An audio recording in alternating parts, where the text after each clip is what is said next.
Почитувани битолчани и почитувани граѓани на Македонија, јас сум Јорго Огненовски, председател на политичката партија Демократ.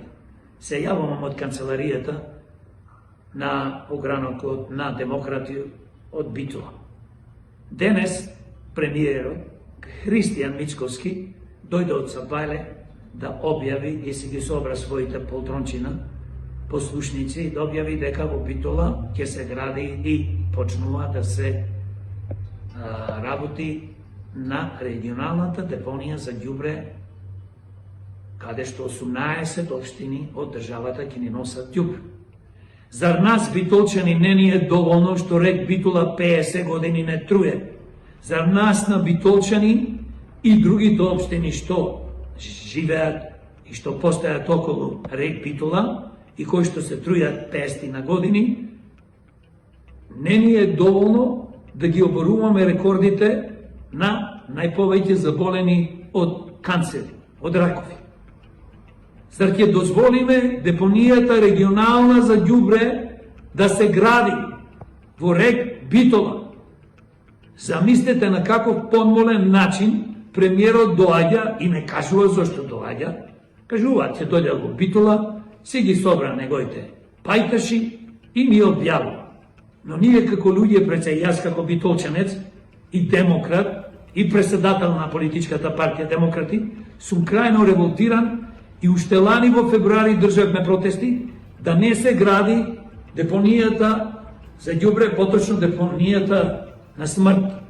Затоа што кажав, доволно рек Битола не труе. Никој во овие 50 години нема преземено никакви мерки да се постават филтери и да се спречи загадувањето, уништувањето на животите на граѓаните, уништувањето на почвата, животите, водата и најголемата житница Пелагонија. Што сакате вие? Како да ве спречиме? Ние не сме на власт. Цело време го лажите народот. Пред да дојдете на власт, молчите, ништо не кажувате, кој ќе дојдете на власт, готово. Успеавте, победивте и сега ќе градиме, ќе ги труеме битолчани со ова депонија за ѓубре. Нема да ви дозволиме.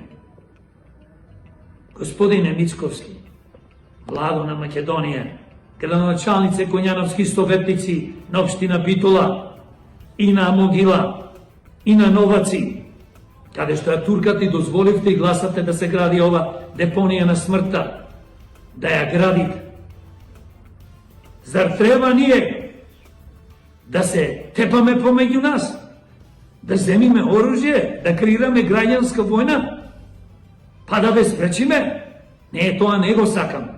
Ние сакаме на еден демократски начин, да постои демократија, да постои дебата, да знаеме точно што и како ќе се гради, но никогаш да не се гради депонија каде што 18 општини ќе ни носат ѓубре. Тоа нема да го дозволиме. Ние ќе се бориме демократски против вас и ќе се бориме и ќе креираме политичка револуција.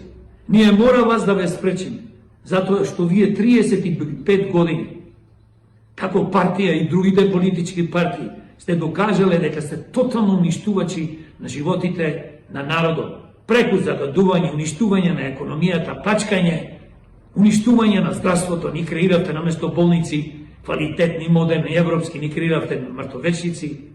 Да не зборувам за другите проблеми, инфраструктура, да не зборувам за колку се ниски пензиите и минималните плати, да не зборувам, не ги збркавте младите од државата. Тотална негрижа за сиромасите, за болните, самохраните родители. Не дај Боже во Македонија или Битола или во која било општина да падне некој болен или да го избркат од работа, да нема пари да се преране. Сакам само едно да ви кажам. Ќе се бориме против вас да ве спречиме ова депонија да се изгради.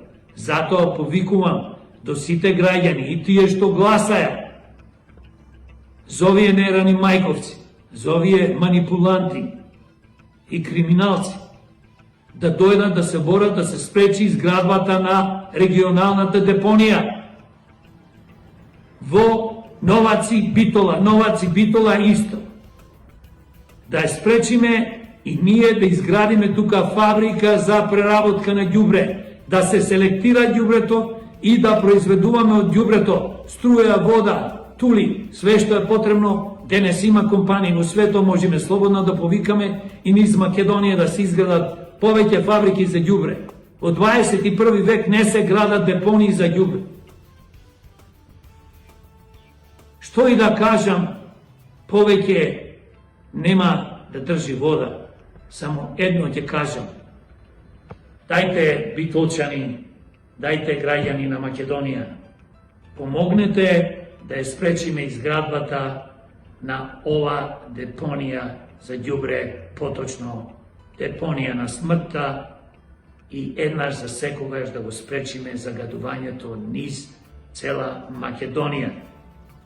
Не може никаде во Македонија да се градат депонии за ѓубре, каде што 18, 20, 25 општини ќе го носат ѓубрето и ќе трујат почвата, луѓето, животните и животната средина. Благодарам за вниманието.